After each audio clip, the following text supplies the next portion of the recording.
International Women's Day was observed this week at Lawrence Brook School with Governor Christine Whitman. And Borders Books and Music Store donated books to the public schools, focusing on how teachers can treat girls more fairly. Welcome to This Week in East Brunswick. Also in the schools, 8th graders at Churchill Smith Annex heard about how to write fiction from a professional last week. Karen Jones Meadows, author of Harriet's Return, now at Crossroads Theater Company, revealed writers' secrets. And students at Frost School created a rainforest to brighten up the last of our winter days. Also this week, East Brunswick High School sophomore Walter Hastings beat the pros in a charity bowling match at Carolier Lanes. And hundreds of residents looked into local nonprofit organizations at Community Day at the Brunswick Square Mall. On the 19th, the 12th annual buffet breakfast to benefit brain-injured kids will be held at the Hilton here in East Brunswick. Ralph Lamo extends an invitation later in the show. And Judith Lebline urges you to register for membership at Crystal Springs Family Aquatic Center before it's all booked up. This and more this week, including a review of the Town Council meeting held Monday night. But first, here's a look at programming next week on Channel 8. Monday morning at 10, Get Active with Lenore Kulik on Look Great, Feel Great. Stories from the library for preschoolers follows at 10:30. This month, the Just Kidding crew goes on location to a new kids store called Zany Brainy and stops in at the Brunswick Square Mall for Community Day. But the best part of the show just might be the messed up family feud. Don't miss it. That's Tuesday night at 7 o'clock. Tuesday night's lineup also includes You and Your Money with Paul Hansen at 7:30 and Exercise the Right Choice at 8. Thanks to requests from viewers, we're rerunning Judith Lebline's February edition of the show, the one about finding love in the want ads. Viewers have asked if Judith really met her date for the first time on camera. She really did. Join the fun Tuesday night at 8. Performance assessment in social studies is the focus of Wednesday night's Spotlight on Education, beginning at 7:30. At 8 o'clock, Teen TV features a special 7-minute short on water park lifeguarding and interviews with high school athletes and cast members from the Techniques Theater production of Charlotte's Web. A new edition of This Week in East Brunswick returns Thursday night at 7 and 8 o'clock.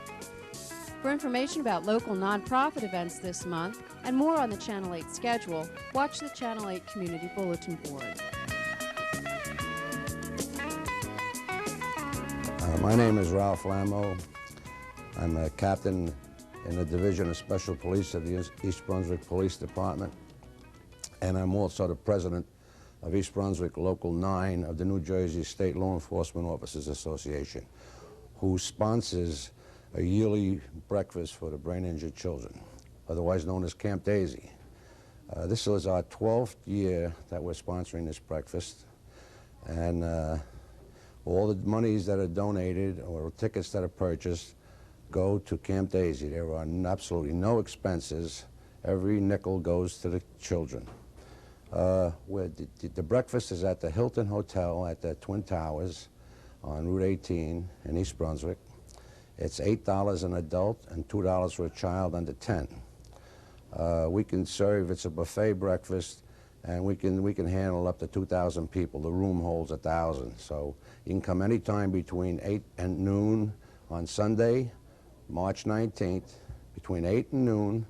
The breakfast consists of pancakes, eggs, bacon, ham, rolls, donuts, juices, coffee, tea, whatever you would look for at a breakfast.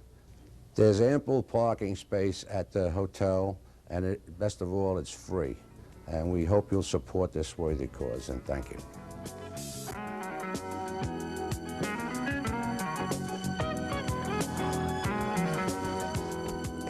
Oh, the last thing you're thinking about is a summer membership to Crystal Springs. But remember, you could get closed out. You don't want to be left out in the cold. For more information, call 390-6797. Call now. You don't want to be left out in the cold. Hey!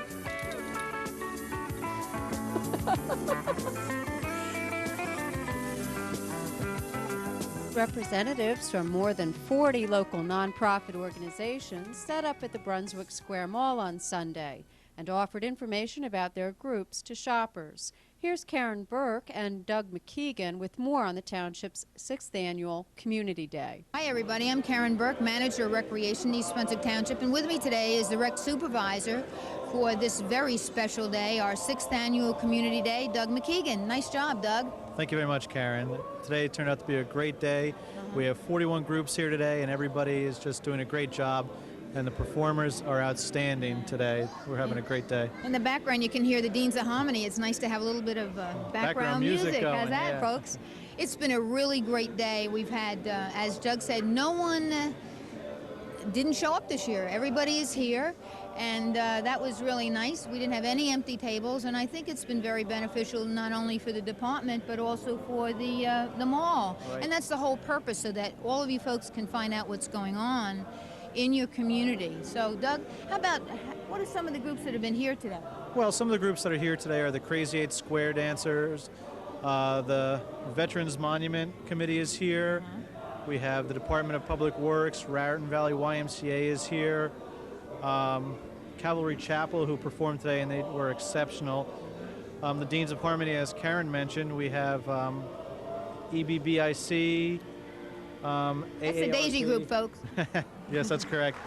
The East Brunswick Police Department DARE unit is here today. We have the New Jersey Greyhound Adoption Program, Middlesex County Health Department. Just to name a few, folks. You know, the first year that we did this, I believe we had 18 groups here, and today we have 41 and We've come a long way no-shows. since then, yeah. So we're really happy, and I'm sure the mall is happy too, and we're looking forward to next year having you out to come on down here, enjoy the entertainment. It's free, and you know what's coming up shortly is some of our own programs. Just for your information, we have a lot of new day camp situations, all day, half day, for all different age groups, so you folks ought to look very carefully at how about handing me that book, Doug? Sure. At the Recreation magazine, and make sure that you look at it very carefully and sign up early, because from what I hear, it's been very busy at the rec office.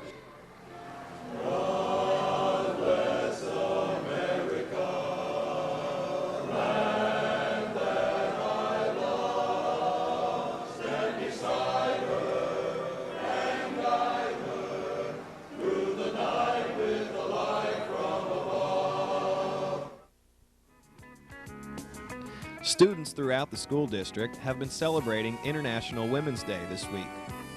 Special guest Governor Christie Whitman took time out of her busy schedule to take part in Lawrence Brook Elementary School's assembly, which featured students reading reports about women and their achievements. You've done some very special things, and the important thing is for you to know why it's important to look at what women have done, why it's important to think about that contribution and what it can really mean for you. I'm particularly pleased to look at the moms behind me who are there as very special people who have shown that you can work outside the home and you have opportunities to do things and you can be whatever it is that you want to be. But I also think it's important, and I'm pleased to see the mothers that are here who may not be working outside the home, who spend their time and devote their time to you and to making your lives better, because that's a special choice. But the thing that's important about today and about this week and about the ability for you to talk about your families and moms who have made a difference, women who have made a difference, is the fact that there's so many choices. Because, you know, it wasn't so long ago that women didn't have those kinds of choices, that it was considered not important for women to go to school at all, and that, in fact, they shouldn't, and that women should never work outside the home, that that's what they were meant to do and that's where they should stay. So the fact that there's so many women that you have learned about, that you've talked about, that you have honored in your currency, means that we have come a long, long way. In fact, this county, and it may seem interesting to you, you think it's natural that you boys and girls go to school together. Well, that wasn't always the case, and in fact, this county was one of the pioneering counties in having co-education so that boys and girls could go to school together. You know, I can't stress to you enough the importance of education, because it really is your key, whether you're a boy or a girl, to getting ahead in the world, to doing whatever it is, to being able to do whatever it is that you want to do. And for the girls particularly, and for all of us, we should never take it for granted that we have equal opportunities, because we still don't always have them, and we'll lose them if we don't always guard them. So it's very important always to remember that you have to work every day to keep this country the way it is, and you can do that, and you can start that now by treating each other with respect, by understanding that it doesn't make a difference if the person sitting next to you doesn't look just like you, or isn't a girl or a boy just like you, doesn't come from the same background just like you, that's okay, and in fact that's exciting and that's fun. And I think in these projects that you've done over this last week particularly, you've probably learned an awful lot about other people, even from your class, when they've written about their families and their parents. And you've learned some things that have told you how other people live, and that's been good, and that's been exciting. And that's why it's so important for us to remember that.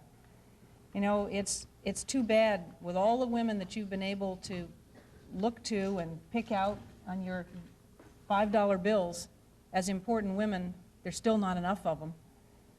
I'm the only woman governor in the whole United States, and that's too bad. That shouldn't be that way. And I want to thank you very much for inviting me here today, for all the work that you've done. I am anxiously awaiting, I gather in the essays that have been written. One student chose me and is going to be reading that, so I can't wait to hear that. It's going to be interesting, and I look forward to it. But I want to congratulate all of you for what you've been doing and paying attention and looking and learning. And remember, you can do anything you want to do, but you got to give yourself a chance, and the best way to give yourself a chance is to get a good education starting right now. Thank you all very much for being so attentive today. I chose Governor Whitman to write about because she plays an important part in women's history, as she is the first female governor of New Jersey. She believes that women should take more part in politics. Also, I like that she is interested in lowering taxes so families could have more money to spend on their children like me. She believes in a good education for everybody, and she treats people equally. Governor Whitman and I have likenesses and differences. First, we will start with likenesses. We both own 2 Scottish Terriers. We like answering questions, and we make up our own minds. We both have busy schedules and lots of energy. They call her the Hurricane. We both liked Dr. Seuss as a small child. She was introduced to famous politicians as a girl, and I met Senator Jack Sinagra of East Brunswick last September. Now the differences. She's a female, I am a male. I am a child, she's an adult. I understand she's very organized, and unfortunately, I'm not. Also, she likes horseback riding, and I don't because of their smell. Governor Whitman is a very fine role model for all students.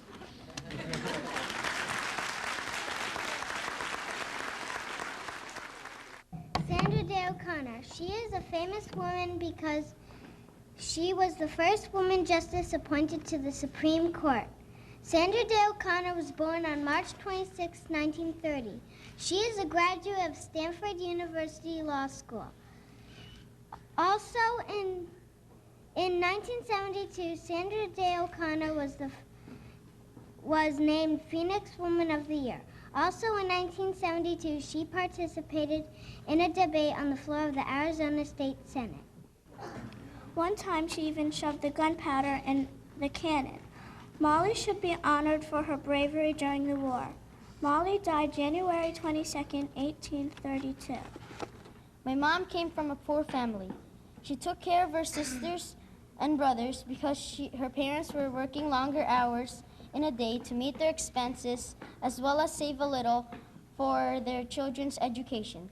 A few years later, her parents were successful because in spite of their poverty, they were able to send her to college and eventually got a degree as a nurse in a reputable nursing school in Manila.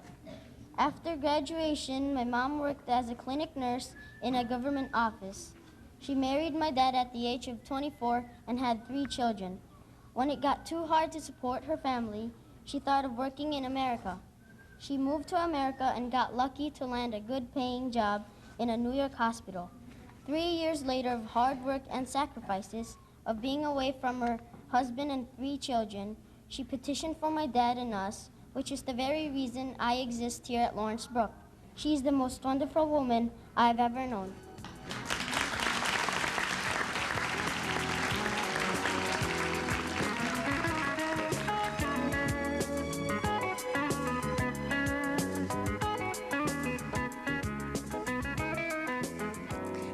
Amy Fisher, and today I'm at the East Brunswick High School Library with Susan Lamont, who is a member of the school district's Affirmative Action Committee, and she's a member of the board of the East Brunswick Education Foundation. But today she's here in her role as an employee of Borders Bookshop. Susan, we're real happy to have you, and can you tell us what you're doing here today?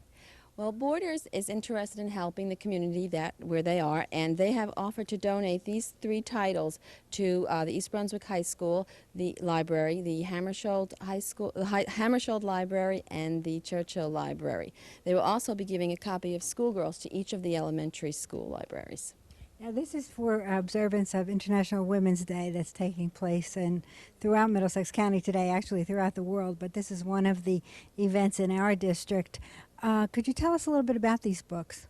Yeah, recently they have documented studies where they have proven that in classrooms there are prejudices against young girls starting in 4th and 5th grade, and all these books refer to those studies, and this is an attempt to educate the teachers in the classrooms on how they can overcome this problem.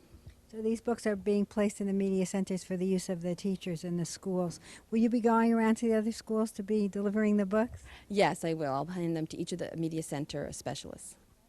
Now we have Bob Flood, who's our supervisor of social studies and media services. And Bob, how do you feel about getting this donation?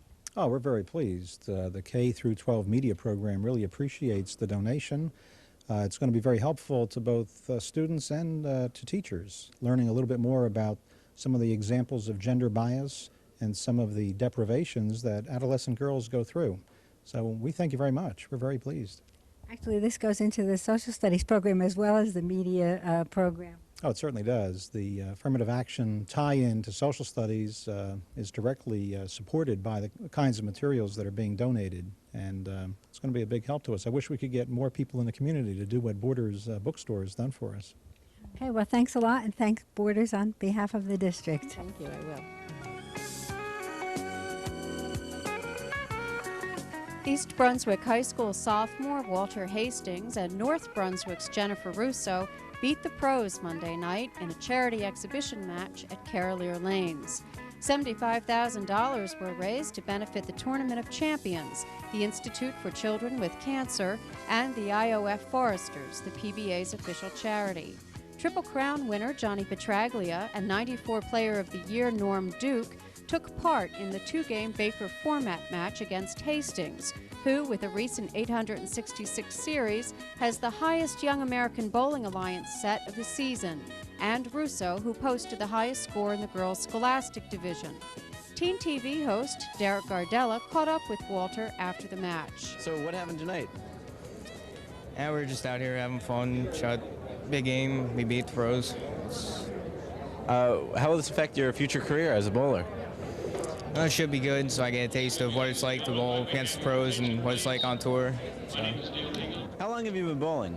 Since I was 4. My parents got me started. Do you ever get tired? No, I'm out here every day bowling, so it doesn't bother me. How long do you practice per week? Oh, I bowl every day for like 2 or 3 hours. So. What is your highest score? 300, shot it twice. What is your greatest achievement as a bowler? Shooting 866, shot 267, 300, and 299. How does it feel to be with the pros? Felt great. I wish I was out there doing this every week.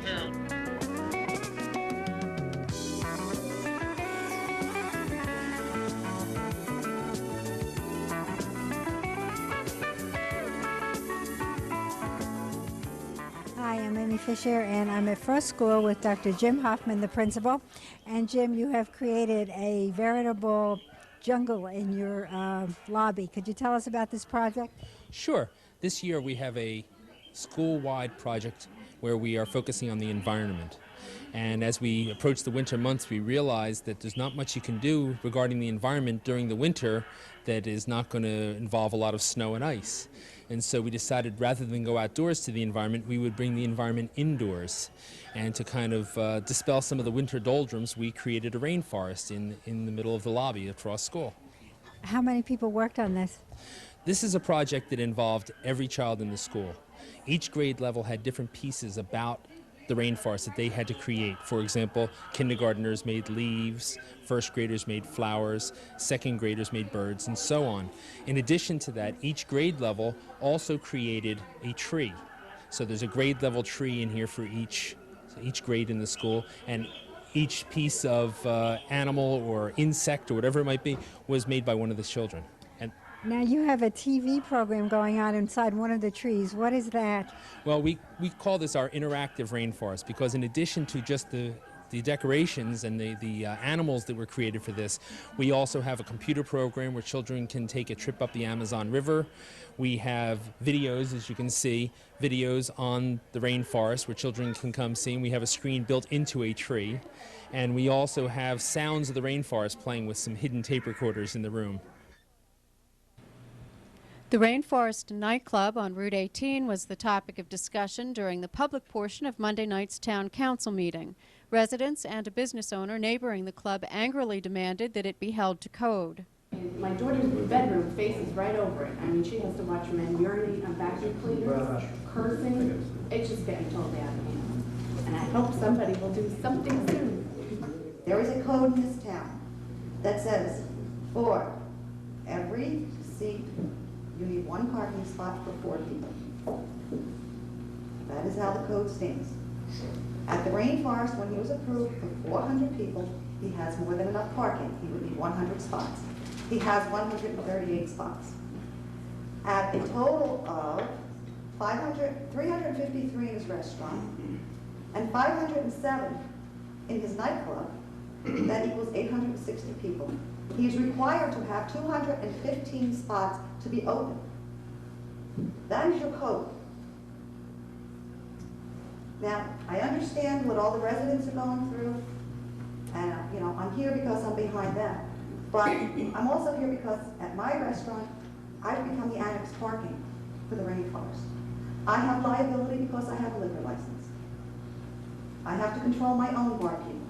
I am not going to take responsibility for somebody jumping the divider to get to their car and get hit by some innocent person driving down Route 18, and then the police are going to see they pulled out of my parking lot. What I cannot deal with at night are the automatic lights going on at 3 o'clock in the morning. I cannot deal with burglar alarms going off in cars. I cannot deal with people defecating and urinating in my backyard.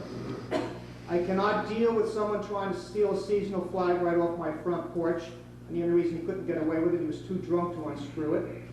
I cannot deal with people making love in the back seat of their car and throwing their used condoms in my front lawn. And I cannot deal with the people who know this because it's in every damn paper in the country.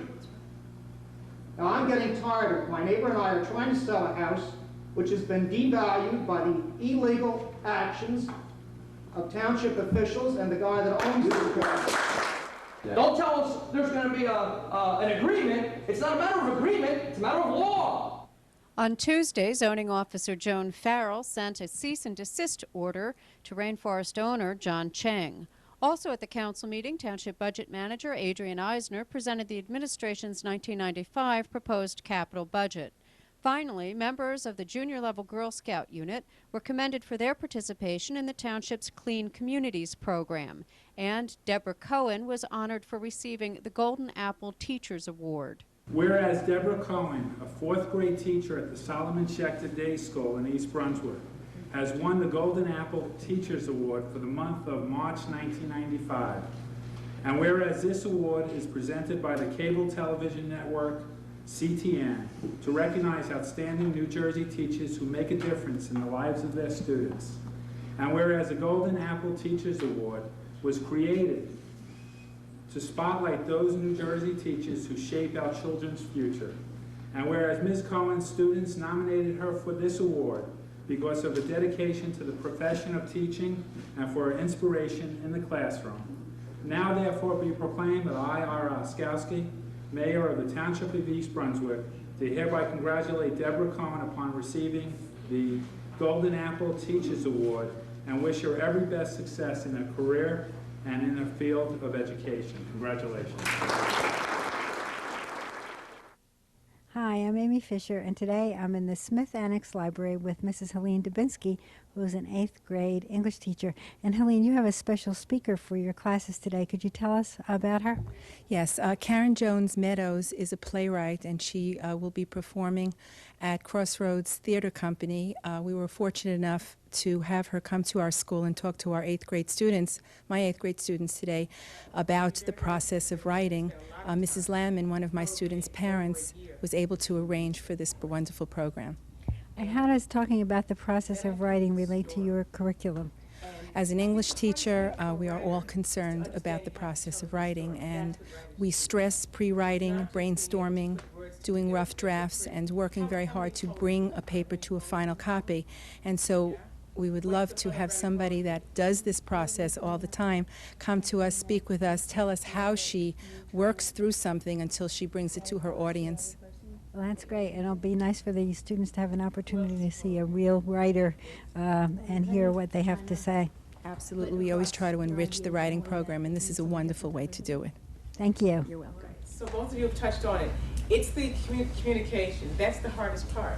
So that when you have an idea, you write the idea, and the words may be absolutely fabulous, and I can give it to you, and you read it, and it sounds great, and the words are pretty, but they don't get the story. They don't know what's going on. The hardest thing is weaving a story that people can understand, can grasp, and that they feel what you were talking about, and that makes change. There are lots of playwrights and lots of writers, I think, who believe that what we have to do is ask questions or just present the ideas. I'm one of those writers who believes you have to answer them. That a good writer not only asks the questions, but has some good ideas that resolve the questions that are asked. For a preview of Harriet's return, watch This Week in East Brunswick next week. Thanks for watching.